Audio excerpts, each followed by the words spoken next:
Hello friends, welcome to right times. ఏ గుడిలో అయినా లడ్డూనో, పులిహోరనో ప్రసాదంగా పెట్టడం చూసుంటారు. కానీ ఇప్పుడు మనం మాట్లాడుకోబోయే గుడిలో మద్యపానాన్ని ప్రసాదంగా పెడతారు. వినడానికే విచిత్రంగా ఉంది కదా! ఆ ఆలయమే వారణాసిలోని కాలభైరవ ఆలయం. ఈ ఆలయం వారణాసిలోని పురాతనమైన శివాలయాల్లో ఒకటి. ఇది 17వ శతాబ్దానికి చెందింది. ఈ ఆలయం వారణాసిలోని పరనాథ్‌లో ఉంది. ఇక్కడి కాలభైరవుడు పుర్రెలతో కూడిన మాలను ధరించి కనిపిస్తాడు.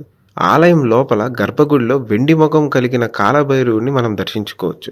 అతను తన వాహనమైన శునకంపై కూర్చొని త్రిశూలం పట్టుకొని ఉంటాడు. ఆలయం వెనుక ద్వారం మీద భైరవుడి మరో అంశమైన క్షేత్రపాల భైరవుని చిహ్నం కూడా ఉంది. ఇక పురాణాల్లోకి వెళ్తే బ్రహ్మ మరియు విష్ణువు ఆధిపత్యం కోసం పోటీ పడుతున్న విషయం తెలిసిన శివుడు వారిద్దరినీ ఆపడానికి వారి మధ్యన ఒక కాంతిలా మెరిశాడు. ఆ వైపు బ్రహ్మ కోపంతో ఆ కాంతిని 5వ తలను తిప్పి చూశాడు. అప్పుడు బ్రహ్మముఖం మండడంతో శివుడు కాలభైరవుని సృష్టించాడు. కాలభైరవుడు మండిపోతున్న బ్రహ్మతలని నరికేశాడు. దానితో బ్రహ్మ బ్రాహ్మణుడు కాగా బ్రాహ్మణ హత్య మహాపాపమని తెలిసి ఆయన పాపానికి ప్రాయశ్చితంగా ఆ తలని అనుసరిస్తూ వారణాసికి చేరుకున్నాడు. అక్కడ బ్రహ్మతల నేలపై పడింది.